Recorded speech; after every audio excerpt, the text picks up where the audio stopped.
오늘 우리에게 주시는 하나님 말씀은 마가복음 1장 14절에서 15절까지 말씀입니다. 아멘. 날마다 주님을 사랑하고 주님을 섬기면서 다른 길로 가지 말고 오직 믿음의 길로만 가자라고 할렐루야 찬양대에서 하나님께 찬양을 올려드렸습니다. 찬양의 가사처럼 우리의 삶이 그렇게 하나님을 향하여 굳은 믿음을 결단하는 그런 복된 우리 모두가 될 수 있기를 바랍니다. 마틴 루터라고 하는 사람이 있습니다. 우리가 잘 알고 있는 대로 종교개혁을 이룬 사람이 있죠. 이 사람은 천주교 신부였고요. 비텐베르그라고 하는 대학교의 대학 교수이기도 했었습니다. 이 당시에 성경이라고 하는 것은 헬라어로, 라틴어로 적혀져 있었고요. 해서 누구든지 천주교 사제가 되고자 하는 사람들은 라틴어를 반드시 배웠어야만 했습니다. 그러니까 영국 사람도 라틴어를 배워야만 성경을 읽을 수가 있고요. 독일 사람도 라틴어를 배워야만 성경을 읽을 수가 있었습니다. 모든 사람들은 라틴어로 된 성경만을 가지고 있다 보니까 독일의 평범한 백성들, 프랑스의 농사짓는 백성들, 이런 사람들은 스페인의 어부들, 이런 사람들은 성경을 읽을래야 읽을 수가 없는 거죠. 라틴어를 배울 수가 없으니까. 해서 성경은 몇몇 사람들만 읽을 수 있는 그러한 책이었었습니다. 사제들, 천주교의 사제들이나 읽을 수 있는, 그러나 또 사제들 가운데에도 공부를 잘하는 사람이 있는가 하면 조금 떨어진 사람도 있겠죠. 해서 조금 떨어진 사람들은 라틴어도 제대로 읽지 못하면서도 사제 서fun을 받고 그렇게 목회를 하는 일들도 비일비재했었습니다. 그것이 그 당시에 현실이었던 것이죠. 그런데 그런 상태에서 신학이라고 하는 것은 몇몇 사람들의 생각과 몇몇 사람들의 정치적인 어떤 그런 판단에 의해서 좌지우지 되는 때에도 일반 국민들은 이것이 제대로 된 신학인지 이것이 올바른 방향인지도 미처 알지도 못하고 그냥 사람들이 그렇다고 하니까 신부님이 그렇다고 하니까 그런가 보다 알고 주교님이 그렇다고 하니까 그런가 보다 알고 이러한 분위기였었다라고 하는 것입니다. 그럴 때 이 루터라고 하는 이 비텐베르그 대학의 교수가 로마서 로마서를 이제 강의하는 시간을 맡게 됐습니다. 이제 교수니까 강의안을 마련을 하기 위해서 성경을 이제 읽는 거죠. 로마서를 읽는 거죠.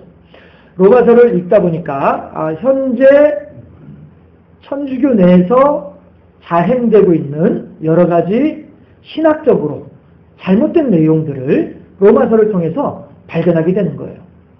이상하다. 분명히 성경에는 이렇게 적혀 있는데 왜 저 주교님은, 저 교황님은 왜 이렇게 얘기를 할까? 이것이 루터에 있어서는 궁금함의 시작이었습니다. 궁금했습니다. 알고 싶었습니다. 왜 그럴까? 성경에는 이렇게 적혀 있는데 왜 저 사람들은 이렇게 이야기를 할까? 다른데 왜 다르지? 이것이 루터의 종교개혁의 출발점이었습니다.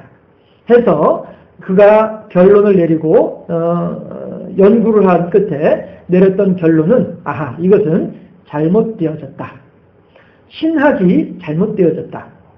로마 교황청에서 주장하는 바가 잘못되어졌다.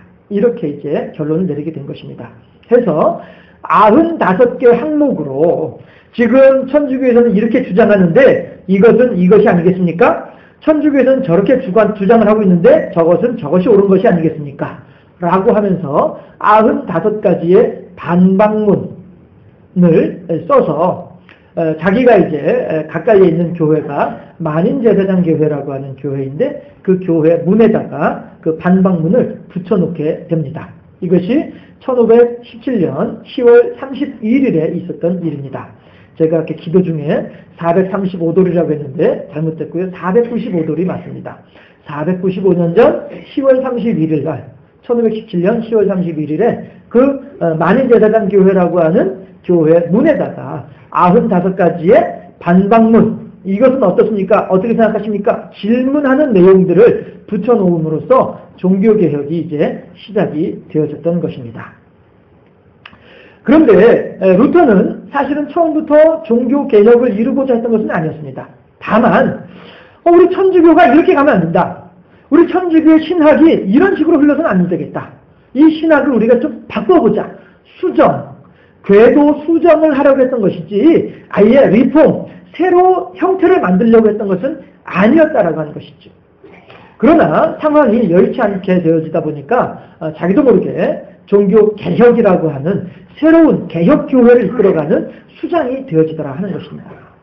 루터는 이야기를 합니다. 나는 처음부터 종교 개혁을 염두에 두고 95가지의 95개조 반박문을 내걸었던 것은 아니었다. 그러나 하나님께서 나로 하여금 종교 개혁을 이루도록 이끌어 주셨다. 이것이 루터의 고백입니다. 결국 1517년부터 시작되어진 이 종교개혁이라고 하는 것은 루터가 시작한 것도 아니고 루터가 주도한 것도 아니고 루터가 결론을 지은 것도 아니고 마무리 지은 것도 아니고 하나님께서 루터를 통하여서 하나님께서 여러 사람들을 통하여서 그렇게 종교개혁을 완성시키셨다라고 하는 것을 알 수가 있습니다. 실제로 루터는 성경책을 이렇게 몇몇 사람들만 읽어서는 안 되겠다 해서 독일어로 번역을 했습니다. 루터가 독일 사람이다 보니까요. 독일어로 번역을 해가지고 그 당시에 개발된 인쇄술을 통하여서 이 성경책을 책으로 만들어서 많은 사람들에게 배포하게 됐죠. 그렇게 함으로써 일반 국민들도, 일반 교인들도, 어부들도, 농부들도, 산골짜기에 살고 있던 사람들도 자기네 나라의 언어로, 어차피 독일어는 다 알고 있으니까 독일어로 글을 읽다 보니까 성경이 이거구나. 지금 저 교황이, 저 주교가, 저 신부가 이야기하는 게 성경에 있는 내용하고 다르구나 하는 것을 알게 된다라고 하는 것입니다. 해서 그렇게 성경책을 일반 교인들에게 전달하면서 종교개혁을 이루는데 하나님께서 그 모든 일들을 친히 주관하셨다 하는 것을 알게 됩니다. 그런데 이 종교개혁의 역사는요, 단지 1517년에만 있었던 것은 아니었습니다. 성경을 보면서도 성경 안에서도 하나님의 주관하시는 종교개혁의 모습을 여러 곳에서 찾아볼 수가 있습니다. 우선 첫 번째가 요시야 왕의 그 종교개혁을 이야기를 할 수가 있습니다. 요시야라고 하는 임금은 아주 그 이스라엘 남유다 역사 가운데 선한 임금 가운데 한 사람입니다. 아주 훌륭한 인물이고요. 하나님의 말씀대로 살아가려고 했던 사람이 요시야 임금이기도 합니다. 그런데 이 사람이 왕이 되고 난 뒤에 가만히 보니까 성전이 너무 오래돼서 낡은 거예요. 몇백 년이 지났으니까. 그래서 이걸 좀 수리를 해야 되겠다 생각을 하면서 수리하려면 돈이 들어가죠. 재정을 어떻게 충당할까 하다가 보니까 성전 앞에 헌금함이 있어요. 괴짝이, 커다란 괴짝이 하나가 있어요. 그래서 저 괴짝 안에 들어있는 돈을 그동안에 헌금했던 것을 꺼내가지고 그 헌금으로 성전 수리 재정을 충당하면 되겠다 싶어가지고 그 성전을 헌금함을 뚜껑을 딱 열어가지고 쏟아 부었더니 거기에서 돈만 나오는 것이 아니라 율법책도 같이 나왔습니다. 율법책이 하나가 같이 나왔습니다. 그러면 여러분, 이 헌금함은 언제부터 있었느냐 하게 되면 약 180년 전에 요아스라고 하는 임금이 있었습니다. 요아스라고 하는 임금이 있어서 이 사람이 또한 그렇게 성전을 수리를 해야 되겠는데 어떻게 할까 하다가 그 헌금함 괴짝을 거기다 갖다 놓은 것입니다.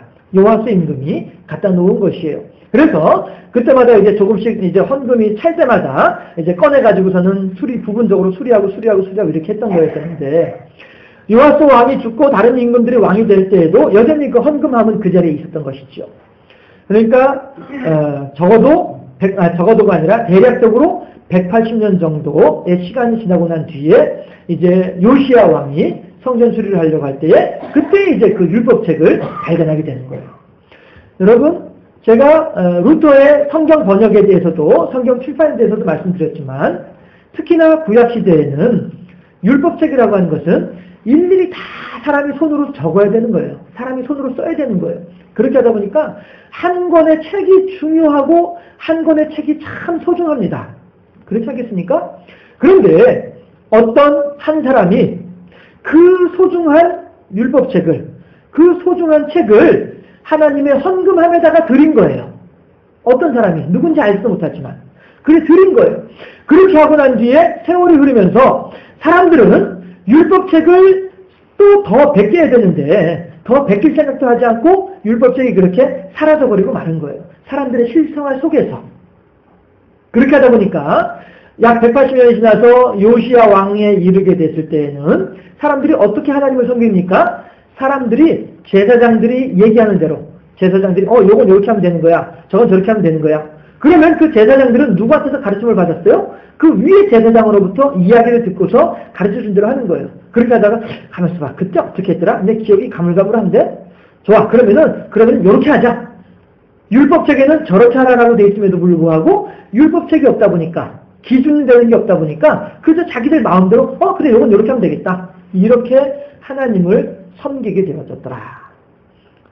이것이 요시야 왕 때에 그 사라졌던 율법책이 발견되면서 서기관이 요시야 왕 앞에서 율법책을 읽을 때에 요시야 왕이 대성통곡을 하는 거예요.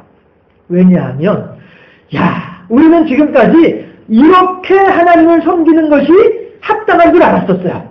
그런데 율법책의 내용을 보니까 이것이 아니라 이렇게 섬기는 것이 합당하더라. 이것을 이제 알게 되는 거예요. 그러면서 보니까 하나님께서 하신 말씀이 너희들은 이렇게 안 하고 저렇게 하게 되면 너희들은 혼난다. 이런 내용이 적혀 있거든요. 그랬더니 요시야 임금이 큰일 났다. 우리들은 하나님께서 원하시는 방법으로 하나님을 섬긴 것이 아니라 그저 우리들 마음대로 하나님을 섬겼지 않았느냐. 이렇게 하다 보면 하나님께서 우리들을 저주한다라고 하셨는데 우리야말로 저주에 합당한 사람들이 아니겠느냐. 요시야 임금이 큰일 났다. 통곡을 하는 거예요. 그렇게 할 때 율법에 있는 내용을 보니까 우리들이 이제부터라도 하나님 말씀대로 해야 되겠다 하면서 초막절을 지키는 내용이 나오게 됩니다. 이것이 이제 요시야 왕 때의 일인데 이것이 약 주전 BC 621년에 있었던 일이었습니다. 그리고 또다시 이제 세월이 흘러가지고 주전 444년이 되어져서 이제 느헤미야 총독이 이스라엘을 다스릴 때였었는데요. 이때 이제 또다시 학사 에스라가 많은 백성들을 광장에다 불러 모아놓고서 하나님의 율법책을 읽기 시작을 합니다.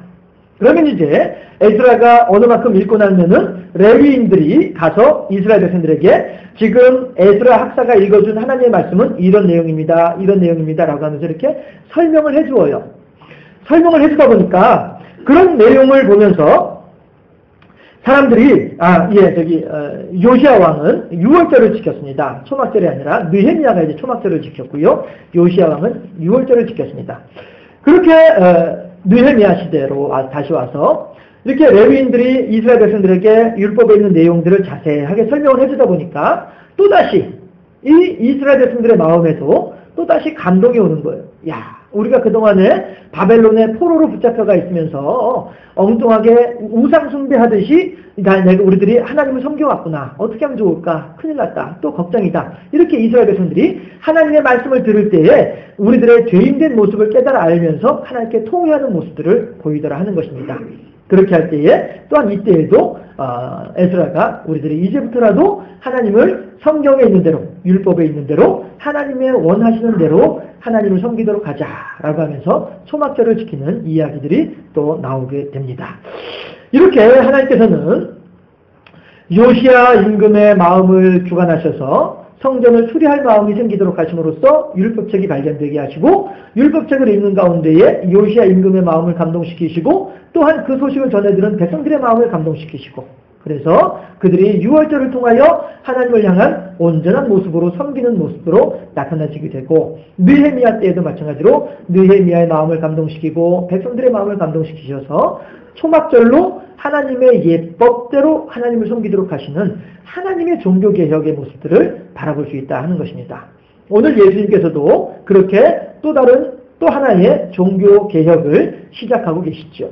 때가 찼고 하나님의 나라가 가까이 왔으니 회개하고 하나님의 말씀을 믿으라 라고 천국을 준비하라 라고 예수님께서 선포하실 때에 하나님께서는 그렇게 또 하나님의 종교개혁을 이스라엘 백성들 사이에서 이루고 계신 것을 볼 수가 있다 하는 것입니다. 그리고 그 하나님께서는 오늘 우리들의 삶 가운데에도 하나님의 종교개혁을 이루고 계신 줄로 믿습니다. 왜요? 우리들의 삶이 변화되어지고 우리들의 신앙이 하나님 뜻에 합당한 모습으로 성숙되어질 때에 우리가 더욱더 그 하나님을 섬기게 되고 하나님의 뜻대로 우리가 하나님을 섬길 때에 하나님께 영광이 되어지기 때문에 그렇다 하는 것입니다.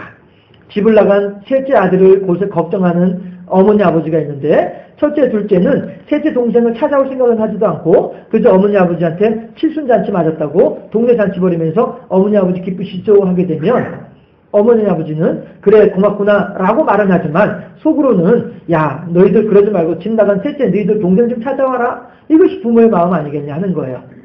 효도하는 방법은 부모님의 마음을 제대로 헤아리는 것이 진정한 효도의 방법이다라고 할 때에 하나님을 섬기는 것 또한 마찬가지로 우리들의 마음에 합한 대로 하나님을 섬기면서 하나님 기쁘시죠 할 것이 아니라 하나님께서 원하시는 것이 무엇인가를 알고 그 하나님의 뜻대로 우리가 하나님을 섬기는 자세가 필요하겠다. 이것이 진정한 하나님을 섬기는 예법이겠다 하는 것입니다.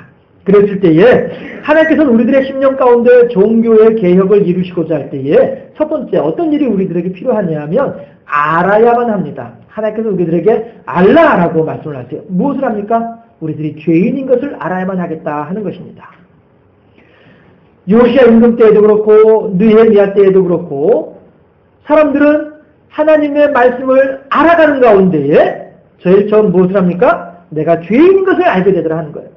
하나님의 말씀을 들으면 들을수록 하나님의 말씀을 느끼면 느낄수록 우리들은 죄인이다라고 하는 사실을 알게 된다는 것입니다. 하나님 앞에서 죄가 없습니다 고백하는 사람들, 이 사람들은 조금은 다시 생각해봐야 될 사람들이라고 생각되어집니다. 하나님 앞에서 회개할 것이 없다라고 생각해서 자처하는 사람들, 다시 한번 생각해볼 필요가 있는 사람들이 아닌가 하는 것입니다. 지금까지는 몰랐지만 우리들은 지금까지는 하나님에 대해서 알지 못하였지만 사사기의 백성들이 자기의 소견에 오른 대로 하나님을 섬기면서 이것이 하나님을 섬기는 올바른 예법인 줄로 알았던 그런 어리석은 백성들처럼 우리들 또한 그렇게 우리들의 마음을 합한 대로 하나님을 섬겨왔는데 알고 보니까 그것이 아니었구나. 하나님의 말씀의 거울에 비추어 보니까 나야말로 이단자요, 나야말로 잘못 생각한 사람이요, 나야말로 어리석은 사람이었구나, 나야말로 죄인이었구나 하는 사실을 깨달아 알게 되더라 하는 것입니다. 의사가 당신 이러이러한 병으로 있어서 환자입니다 라고 하는 진단을 받기 전까지는 어떤 사람도 내가 환자인 것은 알지 못합니다. 그러나 의사가 이렇게 해서 이렇게 치료를 해야 됩니다 라고 하는 진단을 받게 되면 그때부터는 어느 누구보다도 그 의사의 말에 맹신하는 사람들이 있더라 하는 것입니다. 병의 치료는 내가 환자인 것을 알게 되는 그 순간부터 병의 치료가 이루어지지요. 간혹 안타까운 소식을 들을 때가 있어요. 때가 너무 늦었습니다. 이 사람은 왜 늦었습니까? 자기가 환자인 줄 몰랐거든요. 자기가 병자인 줄을 모르다 보니까 그냥 무심히 지내고 말았던 거예요. 그러고 난 뒤에 몸이 안 좋아서 병원에 가보니까 아이고 조금만 더 일찍 오시죠. 때가 너무 늦었습니다. 모르다 보니까 치료의 시기를 놓치는 거예요. 환자들은 내가 환자인 것을 아는 그 순간부터 치료가 시작이 되어지고 내가 환자인 것을 아는 그 순간부터 의사의 말을 따르게 되어져 있다. 기독교 신자들도 마찬가지로 우리가 죄인인 것을 아는 그 순간부터 하나님께 의지하게 되고 하나님을 따르게 되어 있다라고 하는 사실입니다. 하나님은 그래서 우리들이 죄인인 것에 대해서 알라라고 말씀을 하고 계시는 줄로 믿습니다. 하나님의 사랑하시는 장산교회 모든 성도 여러분, 날마다 말씀이라고 하는 거울 앞에 설 수 있기를 바랍니다. 날마다 나의 심령이 정결케 되어지는 역사가 하나님의 말씀을 통하여서 있어지기를 바랍니다. 나의 죄인됨을 아는 데서 우리들의 신앙의 성장과 성숙은 시작된다고 하는 것입니다. 아는 만큼 정결케 됩니다. 아는 만큼 성장하게 됩니다. 아는 만큼 복된 삶을 살 수 있게 되는 것을 믿을 수 있기를 바랍니다. 우리의 심령을 향한 하나님의 날마다의 종교개혁에 순종함으로써 하나님께 영광 돌려드리며 하나님의 허락하시는 바 복된 삶을 살아가는 우리 모두가 될 수 있기를 주님의 이름으로 축원합니다. 하나님의 종교개혁을 이루는 가운데 두 번째 과정이 무엇이냐 하면 여기라라고 하는 것입니다. 무엇을 여깁니까? 예수님의 십자가의 능력이 나를 강건케 해주는 것에 대해서 그렇게 여기라라고 하는 것이죠. 여기다라고 하는 말을 사전에서 찾아보니까 어떤 뜻이 있느냐 하면 마음으로 그렇게 인정하거나 생각한다 하는 뜻이에요. 예수님의 십자가가 나의 모든 죄를 씻어주셨다고 여기라! 예수님의 십자가가 나의 모든 죄를 씻어주었다고 생각하라! 그렇게 믿으라! 라고 하나님께서 우리들에게 요구하고 계시다는 것입니다. 우리가 아직 죄인되었을 때에 예수 그리스도께서 우리들의 죄를 위하여 십자가에 들어가심으로써 우리들의 모든 죄의 문제를 해결해 주셨음에 대해서 그렇게 여기라 하나님은 요구하고 계십니다. 본문에서도 예수님께서 회개하라 성경이 가까이 왔느니라 백성들을 향하여서 선포할 때에 백성들은 아하 그렇구나 하나님의 나라가 가까이 왔구나 여기는 거예요. 하나님께서 우리들에게 회개하라고 요구하시는구나 그렇게 여기고 있다고 하는 것입니다. 오직 회개의 절에만이 천국을 맞이할 준비가 되는 사실에 대해서 여기게 된다라고 하는 것입니다. 과연 이 약이 효과가 있을까? 이거 먹으면 내 병이 나을까? 의심하면서 먹는 약이라고 한다면 어느 환자가 그 병에서 놓여날 수 있겠느냐 하는 것입니다. 에스라가 백성들 앞에서 하나님의 율법책을 읽을 때 백성들은 말씀 앞에서 얼마나 큰 죄인인 것을 깨닫고 두려워서 통곡을 하기 시작을 합니다. 그럴 때에 느헤미야 8장 12절 말씀을 보게 되면 모든 백성이 이 제사장들이 이 통곡하는 백성들을 향하여서 울지 말아라. 오늘은 하나님의 큰 기쁨의 날이니 우리가 통곡하지 말고 하나님께 영광 돌려드리자 라고 위로하니까 8장 12절에서 모든 백성이 곧 가서 먹고 마시며 나누어주고 크게 즐거워하니 이는 그들이 그 읽어 들려줄 말을 밝히 알니라. 하나님께서 우리들을 사랑하시고 하나님께서 우리들에게 복을 허락하시고 하나님께서 우리들을 인도하시는 사실에 대해서 여기게 되니까 그렇게 생각하고 그렇게 믿게 되니까 이제 기뻐하고 즐거워하는 삶을 살게 되더라 하는 것입니다. 우리 또한 예수 그리스도의 십자가의 은혜가 나를 강건케 해주시는 것에 대해서 믿으실 수 있기를 바랍니다. 여러분, 비록 오늘 나의 삶의 현장을 돌아보면은 여전히 궁핍하고 여전히 곤란하고 여전히 어렵고 여전히 피폐하고 여전히 갈급하고 그럴 수 있을 것입니다. 그럼에도 불구하고 하나님께서는 나로 하여금 그냥 그 상태에서 머물러가지고 그렇게 위축되고 억압당하며 불행 가운데 그냥 머물러 있는 것을 그러한 것을 원하신 하나님이 결코 아니라 그 상황 속에서 우리들의 심령 속에 하나님의 종교개혁을 이루시고 하나님의 종교개혁을 진행하시는 가운데에 우리로 하여금 그 상황을 형편을 여건을 타개하고 극복할 수 있는 힘을 더해 주시려고 하는 분이 하나님이시다 하는 사실이죠. 이 사실을 우리들이 여길 수 있어야만 하겠다 하는 것입니다. 내 심령에서 이루어지는 하나님의 종교개혁이 나를 성장시켜주고 계십니다. 나를 성숙시켜주고 계시며 끝내는 밝고 빛나는 아름다운 삶이 되게 해주실 것에 대해서 끝까지 믿음으로써 하나님께서 나를 어떻게 이끌어 가시는가, 하나님께서 나의 심령을 어떻게 개혁해 나아가시는가, 하나님의 역사하심을 바라보며 그렇게 신뢰하며 기대할 수 있는 우리들의 삶이 될 수 있기를 바랍니다. 나는 능력이 없으나 영원한 천국을 약속하신 그 하나님께서 오늘 우리들의 삶을 그렇게 인도해 주실 것에 대해서 영질 수 있는, 그렇게 믿고 그렇게 생각할 수 있는 우리 모두가 될 수 있기를 주님의 이름으로 축원합니다. 실제로 하나님께서는 우리들에게 드리라라고 요구하고 계십니다.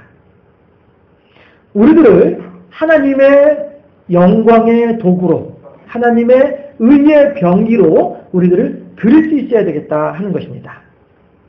여러분, 자주 말씀드립니다마는 하나님께서 우리들에게 요구하시는 것은 하나님께서 무엇인가 부족해서, 하나님께서 무엇인가 좀 없어서 그래서 우리들의 것을 좀 달라라고 요구하신 하나님이 결코 아니다라고 하는 사실을 우리들은 잘 알고 있습니다. 도리어 우리들에게 더 큰 것으로 주기 위해서 우리들에게 그렇게 자그마한 것을 요구하시는 하나님이시다 하는 것이죠. 요시야 때에는 유월절을 지켰고 느헤미야 때에는 초막절을 지켰습니다. 그리고 종교개혁을 위해서 루터는 자기의 목숨을 내어놓았고 예수님은 실제로 십자가에서 당신의 목숨을 죽음에 내어놓아야만 했었습니다.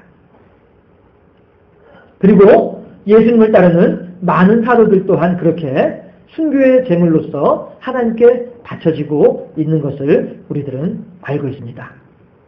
하지만 오늘 본문에서 보이는 이스라엘 백성들은 어떠한 사람들입니까? 이들은 예수님 앞에 나와서 하나님의 큰 은혜와 은총을 받으며 오병이어 칠병이어의 기적을 체험을 하고 은택을 받고 그렇게 하나님의 병고침의 능력을 덧입으면서 하나님의 커다란 사랑을 경험했던 사람들임에도 불구하고 오늘 이스라엘 백성들은 어떻게 합니까? 요시아 때에는 유월절을 지켰습니다. 미레미야 때는 초막절을 지켰습니다. 예수님은 십자가에 달려 돌아가셨고 많은 사도들은 또한 그렇게 순교의 제물로 죽었습니다.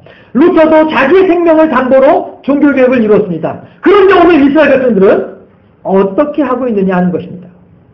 이들은 불과 얼마 지나지 아니하여서 빌라도 목장 앞에 가서 저 예수 나사렛 예수를 십자가에 못 박으라고 외치던 사람들이 이스라엘 사람들이었더라라고 하는 것입니다.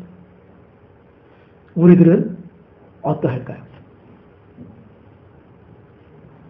오늘 이 자리에 있는 우리는 어떠한 삶을 살아야 마땅하겠느냐 하는 것입니다. 함께 성경을 찾아서 같이 합독해 볼 수 있기를 바랍니다. 신명기 11장 26절에서 28절까지 말씀입니다. 신명기 11장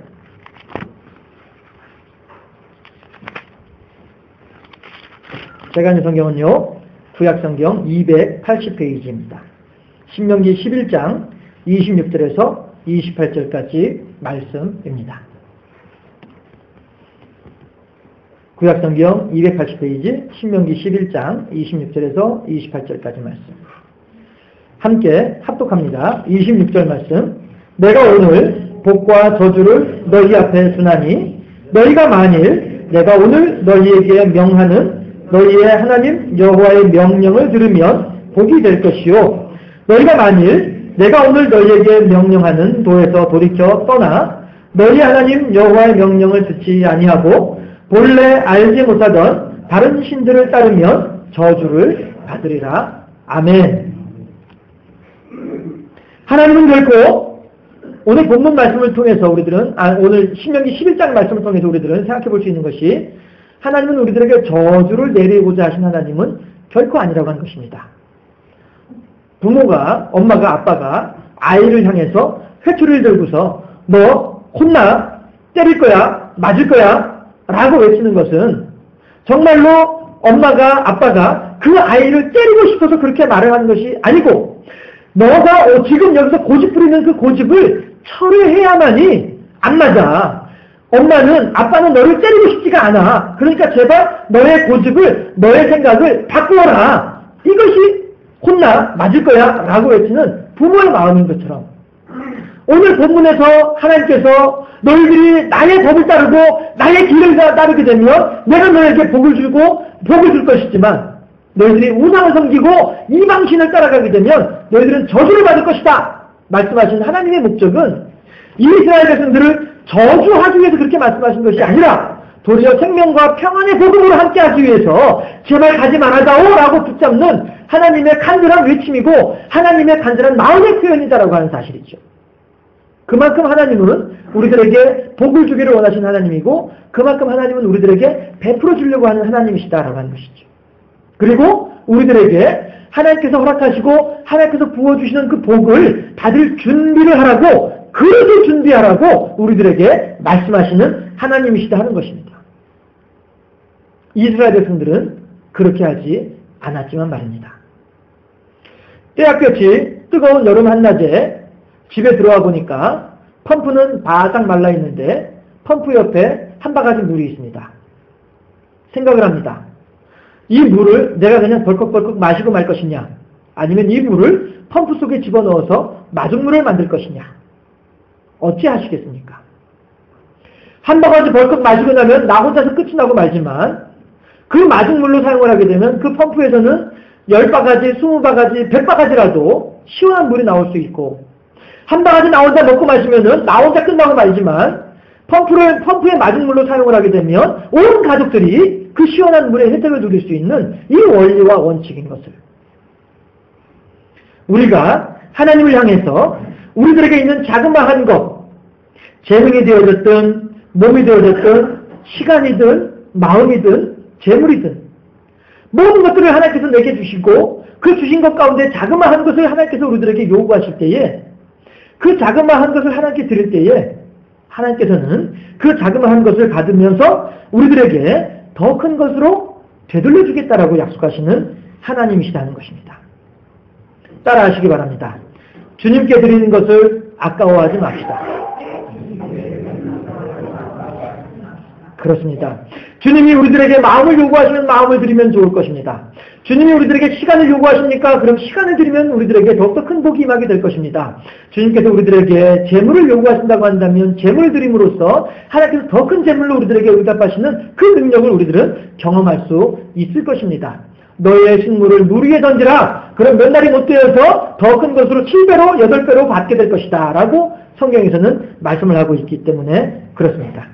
하나님을 사랑하고 이웃을 사랑하라고 하시는 하나님의 계명을 따라서 우리들의 자그마한 마음을 하나님께 드리고 우리들의 부족하고 연약하지만 자그마한 마음을 이웃들에게 나누어주게 될 때에 하나님께서는 우리들이 드리는 것으로 말미암아서 우리들의 이웃들에게 더욱더 큰 것으로 함께 하시겠다 말씀하고 계시는 이 하나님의 계명을 따라서 우리들은 순종하고 수고함으로써 내 심령에서 완성하고자 하시는 하나님의 종교개혁을 아름답게 이루어드리는데 헌신하고 순종할 수 있는, 쓰임받을 수 있는 우리의 복된 삶이 될 수 있기를 주님의 이름으로 축원합니다. 기도하겠습니다. 할렐루야. 좋으신 아버지 하나님, 495도를 맞이하는 종교개혁 주의를 맞이하여 하나님께서는 오늘날도 우리들의 심령 속에서 여전히 하나님께서 주장하시고 하나님께서 주관하시고 또한 하나님께서 완성하심으로써 하나님께서 친히 영광 받으실 우리들의 심령 속에서의 종교개혁이 오늘날 또한 우리들 각자에게 여전히 이루어지고 있음을 생각하게 하시니 감사합니다. 우리가 죄인인 것을 깨달아 알게 하시고 또한 우리가 하나님께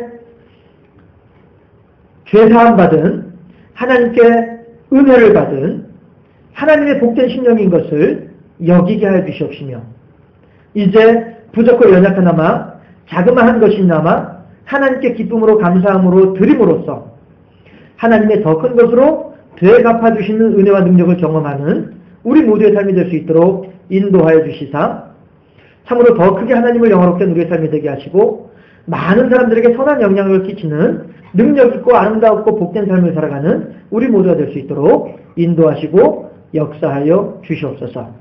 사랑하여 주신 아버지 하나님 감사합니다. 우리들에게 하나님의 말씀을 허락하시고 우리들에게 하나님의 말씀을 깨달을 수 있는 지혜를 더하시며 우리들에게 하나님의 말씀에 감동할 수 있는 마음을 더하여 주시니 성령의 교통하시는 은혜로 함께해 주시니 참으로 감사합니다. 영광 받아 주시옵시고 예수 그리스도 이름으로 기도드리옵나이다. 아멘.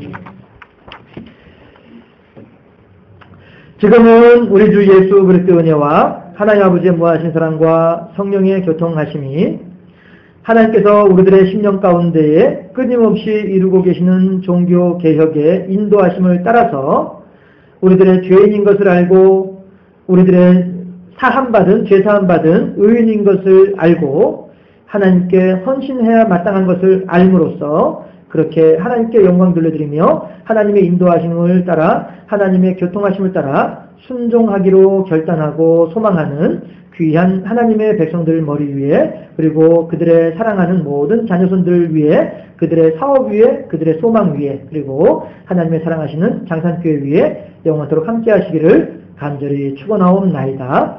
아멘.